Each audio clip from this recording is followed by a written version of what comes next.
Welcome back. Well, time for a little more football, but we're going to take it to the college level. All three of our teams here on the shore are in action.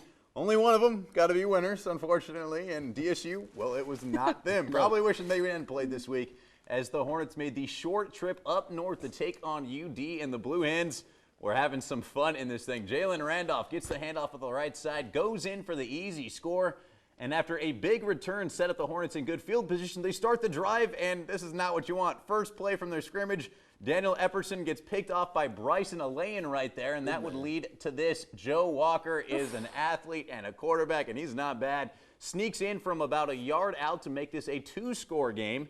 Running game then really got going for UD. Wes Hills had himself a game, goes up the gut, and check out the way he finishes this run right there. Reaches just across the plane, gets in for the score. The Hornets then would be forced to punt again. The Blue Hens would do this. Hills again gets to the outside, turns on the Jets, and this guy is good, man. Just keeps on going all the way in for another touchdown right there. They are way out in front at that point. The Hornets down, but not out of this thing until something like this happens. Again, Epperson throws his second of 3 interceptions on the day. To the second half we go, and UD still racking up yards on the ground. Randolph, again, 4 yards out. A lot of meat in that pile as it pushes across the plane.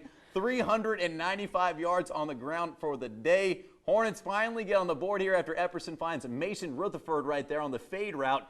That's pretty much pity points in this thing, though, as the Blue Hens roll 56-14 your final. Salisbury in their season opener last night, showing off the new nest, new digs, but some old talent over there on College Avenue. Ryan Jones getting the edge and going to the goal line from 15 yards out to push their 4-point lead to 11. Later, it's Jones hooking up with Josh McClain. He's going to shake a DB out of his shoes and get upfield. 5 completions for the goals, but they did not need it because they ate Albright up on the ground, 277 yards rushing as a team, 118 for Jones, and another score right there. That gave them an 18-point lead. And the defense, well, they also came to play. Lions trying to get something going. Andre Boone with the denial right here. He also had a pick.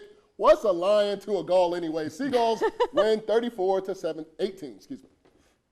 All right, 7th-ranked Wesley was at home last night facing off against 25th-ranked Delaware Valley. The Wolverines were up a score here, but back come the Rams. Deshaun Darden finds Michael Jensen from 10 yards out, and this thing, it's all tied up at 7-7. After Wesley was forced to punt, Del Val would march down the field and cap off their drive with this Darden run up the middle. Wolverines were then the ones with the answer. Dan Kessick back to pass. He finds Bryce Shade from 5 yards out, and we are tied up again, but Del Valley wasn't playing around last night. Tyler Bing in from 3 yards out, and Wesley shocked at home as they dropped this one 21-14 the final. And that was a shockly, but some good news for Wolverines around the world as one of their former stars, Joe Callahan, is officially an NFL player.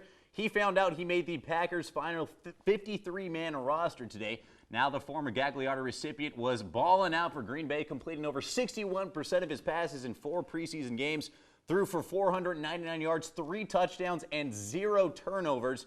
All that, he was still considered a bubble player, though. The Packers weren't sure they wanted 3 quarterbacks, but he did enough to earn a spot, so a huge congrats goes out to him. Congratulations to Joe. I also must note, Alex Ellis, former Delaware Delmar Wildcat, didn't make the cut for the Tennessee Titans. Also, Trip Thurman, another guy from Dover, didn't make the cut with the Cincinnati Bengals. But I do have a feeling that those guys' pro debuts are far, far from over. Yeah, they have a chance to make practice squads. I definitely say. Off the campus now, we are moving to the NFL. The Redskins shaving that roster to the final 53. We've got somebody to break it all down after the commercial break.